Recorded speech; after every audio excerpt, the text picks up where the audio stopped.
குணசேகரா, நாகதேவனையும் நாகதேவன் கூட்டத்தையும் பிடிக்க சென்றீர்களே, என்ன நடந்தது? தந்தையே, நாகதேவனையும் அவன் கூட்டத்தையும் நானும் மன்னர் மகன் மணிவண்ணனும் பிடிக்க சென்றபோது அவர்கள் சூழ்ச்சி செய்து அம்பெய்து எங்களை தாக்கிவிட்டனர். குணசேகரா, வாழ்வீச்சிலே சமர்க்களத்து தீரன், புறம்பாடி புகழ் சூட்டும் போர்க்களத்து வீரன், வீராங்கனை பெற்றெடுத்த மாவீரன், களத்தினிலே காளையர்களின் தலைதன்னை சாய்ந்து வெற்றி கொடி நாட்டும் வீரத் திருமகன் என்றெல்லாம் புகழ் மாலை சூடிய நீங்கள் களவுகாட்டிலே வாழும் கயவர்களின் கூட்டத்தை கைதியாக்கி வர வேண்டியவர்கள் வெறுங்கையுடன் வந்திருக்கிறீர்கள். தந்தையே, அவர்கள் மறைந்திருந்து எங்களை தாக்கிவிட்டனர். அதுவும் கார்மேகம் மயக்க மருந்து தடவிய வாளை என் மீது பாய்ச்சி விட்டான். வாள் பிடிக்க தெரியாத வீணர்களை விண்ணுலகம் அனுப்பிவிட்டு வருகிறோம் என்றும், உங்கள் இடையினிலே உறங்கும் உறைவாளுக்கு ஊதாரிகளின் உயிரை பலியாக்குகிறோம் என்றும், ஈனச்செயல் புரியும் செம்பரியாட்டு கூட்டங்களை சின்னாபின்னமாக்கி வருகிறோம் என்றும், மானங்கிட்ட மடையர்களுக்கு மரண காலத்தை தந்து வருகிறோம் என்று சொன்னீர்கள். இன்று சிரம் தாழ்த்தி நிற்கிறீர்கள். தந்தையே, அது குணசேகரா, நீங்கள் அரசரிடம் 3 திங்கள் அவகாசம் கேட்டிருக்கிறீர்கள். அதற்குள் அந்த நாகதேவனின் கூட்டத்தை பிடிக்க முடியவில்லை எனில் நான் அந்த கொடியவனை சிறை செய்வேன். எனக்கு அந்த சிரமத்தை தரமாட்டீர்கள் என்று நம்புகிறேன். கூடிய விரைவில் அவர்களை பிடிப்போம் தந்தையே. அதோ மகள் வருகிறாள். குணசேகரா, இப்படி வா. என்னம்மா இவ்வளவு நேரம்? அது அண்ணா, நீங்கள் எப்போது வந்தீர்கள்? கள்வர்கள் உங்களை தாக்கி விட்டார்களா? அதெல்லாம் ஒன்றும் இல்லை மலர்விழி, உனக்கு விரைவில் திருமணம் செய்ய ஏற்பாடு செய்து விட்டேன். உன்னை கேட்காமலேயே நானே ஏற்பாடு செய்து விட்டேன் என்று எண்ணாதே, தந்தையின் ஏற்பாடும் கூட. என்னப்பா, எனக்கு திருமணமா? முதலில் அண்ணன் திருமணத்திற்கு ஏற்பாடு செய்யுங்கள். உன் திருமணத்தை முடித்த பிறகுதான் குணசேகரனுக்கு திருமணம் செய்ய எண்ணியிருக்கிறேன். உன்னை போல் மாப்பிள்ளையும் அழகானவர்தான். எங்கள் 2 பேருக்கும் பரிபூரண மகிழ்ச்சி. தயவு செய்து என்னை மன்னித்து விடுங்கள். இதுநாள் வரை நீங்கள் எது சொன்னாலும் தட்டி நடக்காத என்னை ஏனப்பா இப்படி சோதிக்கிறீர்கள்? என் நிலை என்னையே ஊமையாக்கிவிட்டது. அதற்காக நான் கொடுத்த வாக்கை மாற்றி பொய்யனாக போக வேண்டுமா? நான் என் மகள் நீ. என் முடிவை மாற்ற உன்னால் முடியவே முடியாது. நீதான் உன் முடிவை மாற்றிக்கொள்ள வேண்டும். அப்பா, கண்ணுக்கு கண்ணாக கத்தி காத்து வளர்த்து விட்ட தன் மகளே இப்படி எதிர்த்து பேசுகிறாளே என்று எண்ணாதீர்களப்பா.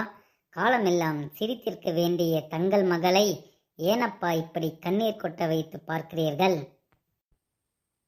உன் வார்த்தைகள் எதுவும் நான் கேட்க தயாராக இல்லை.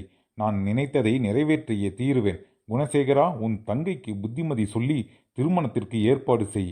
எனக்கு அரண்மனையில் வேலை இருக்கிறது. தந்தையின் பேச்சை தட்டிவிட துணிந்த என் தங்கை என் பேச்சையா கேட்கப் போகிறாள்? அண்ணா, நீங்கள் கூடவா என் நிலை தெரியாமல் பேசுவது? என்னை இனி தாங்கள் உயிரோடு பார்க்க வேண்டுமானால் இந்த திருமணத்தை உடனே நிறுத்திவிட வேண்டும். யார் தடுத்தாலும் நான் மட்டும் இந்த திருமணத்தை நடத்தியே தான் தீருவேன். நடத்துங்கள் அண்ணா, நடத்துங்கள். மணமேடை ஒரு பக்கம் கட்டுங்கள், மரண மேடை இன்னொரு பக்கம் கட்டுங்கள்.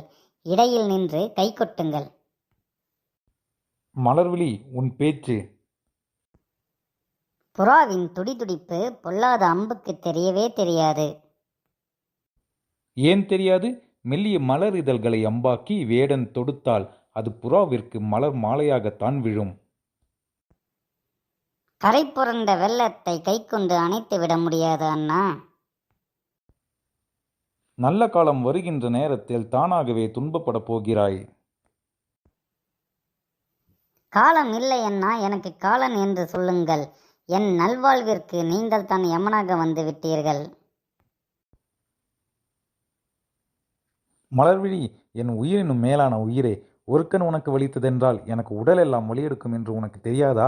தாயை இழந்த உன்னை தாரணி தாயற்ற பிள்ளை நீ என்று சொன்னால் அதை தாங்காத தங்கை நீ துவண்டு விடுவாய் என்று தாய்க்கு தாயாய் தாய்க்கு மேலாய் உன்னை சிரிக்க வைத்து சின்ன நடை பயில வைத்து என்ன உணவு உனக்கு எந்த நேரத்தில் கொடுத்தால் பசித்தீர புசிப்பாய் என்று காலமறிந்து கொடுத்து வளர்த்தவன் உன் அண்ணன்தானம்மா, உன் அண்ணன்தான். என் உடலில் ஒவ்வொரு அங்கத்திலும் நீ நடக்காத இடமே இல்லை.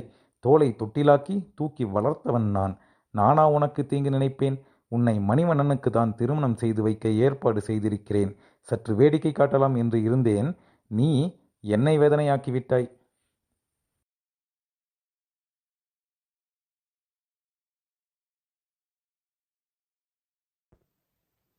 அண்ணா, ஆத்திரத்தில் ஏதேதோ உளறிவிட்டேன். என்னை மன்னித்து விடுங்கள். தாய்முகம் கண்டறியா சேயான என்னை தாயாக வளர்த்தெடுத்த நீங்கள் தனியாது துயரத்தில் நனைத்தெடுத்து விட்டீர்கள் என்பதால் தான் என்னையும் அறியாமல் இதயத்தின் வேதனை தாங்காமல் பேசிவிட்டேன். என் பிழை நீக்கி மன்னித்து விடுங்கள். கடவுளை கண்டதில்லை, உங்களைத்தான் கண்டிருக்கிறேன். என் வாழ்வை உங்கள் கையில் ஒப்படைக்கிறேன். மலர்விழி, கவலையை மறந்து கண்ணீரை துடைத்துவிடு. இன்பம் உருண்டு வர, இதயம் கலந்து வர, அன்பு பெருகி வர, ஆசை உருகி வர, கண்கள் இமை திறக்க, கற்பனைகள் வாய்த்திறக்க, பாவங்கள் தாளமிட, என் தங்கை ஆசை வெள்ளத்தில் பவனி வர, அந்த நேரத்தில் தங்கைக்கு இளந்தென்றல் வீச வைப்பேன். அண்ணா, மலர்விழி, உனக்கு மகிழ்ச்சிதானே? ஆம் அண்ணா, அவர் அரண்மனைக்கு வர சொன்னார். ஓ, அப்படியா? இதோ நான் உடனே போகிறேன்.